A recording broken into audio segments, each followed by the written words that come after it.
अब हजुर सरकारी क्याम्पसमा पढ्दै गर्दा हजुरले चाहिँ कस्तो च्यालेन्जेसहरू देख्नु पर्यो?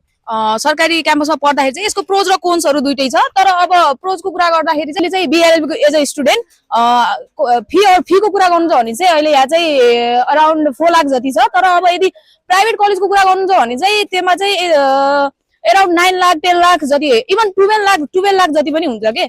अनि त्यो चाहिँ एउटा प्रोज चाहिँ हो सरकारी कलेजको। तर अब यदि म्यानेजमेन्टको कुरा गर्नु छ भने चाहिँ प्राइभेट कलेजमा चाहिँ म्यानेजमेन्ट चाहिँ राम्रो हुन्छ, इन्फ्रास्ट्रक्चरहरू चाहिँ राम्रो हुन्छ, त्यसमा चाहिँ म डिनाइ गर्दैन। अनि सरकारी कलेजमा भन्नुहुन्छ भने चाहिँ यहाँ चाहिँ हुन्छ, क्यापिटल्सहरू सबै हुन्छ त्यस्तो। तर त्यसलाई चाहिँ म्यानेज गर्ने, कसरी म्यानेज गर्ने त्यो कुरा चाहिँ अलिकति अब त्यसमा चाहिँ ध्यान दिनुपर्छ जस्तो चाहिँ मलाई लाग्छ। अब एज अ गर्ल्स केटीहरूलाई चाहिँ पिरियड, एज अ गर्ल्स त्यो केटीहरूलाई चाहिँ पिरियडको धेरै समस्या हुने गर्छ।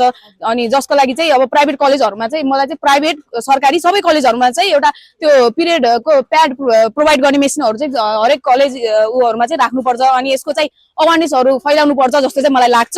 तर एज अ सरकारी कलेजमा यदि हेर्ने हो भने त्यो कुरालाई ख्याल नै छैन।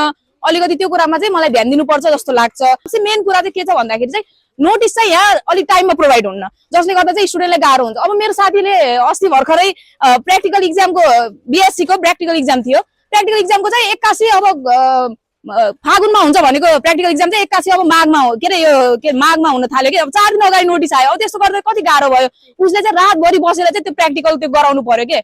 त्यो चाहिँ मलाई अलिकति लापरवाही जस्तो लाग्यो। त्यो चाहिँ अनि अलिकति कन्सिडर गर्नुपर्छ जस्तो लाग्छ मलाई। नेपालको युवाहरू चाहिँ किन विदेशी राख्नु भएको छ, के त्यसको कज र त्यसको सल्युसन के हुन सक्छ?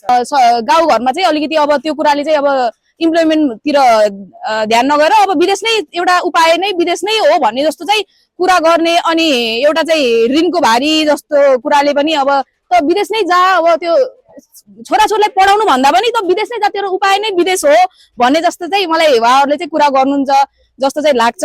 उम्मेदवार एउटा राम्रो मान्छेलाई चाहिँ यो कुराको चाहिँ पावर दिनुपर्छ चाहिँ मलाई त्यस्तो लाग्छ। ल, थ्याङ्क यू।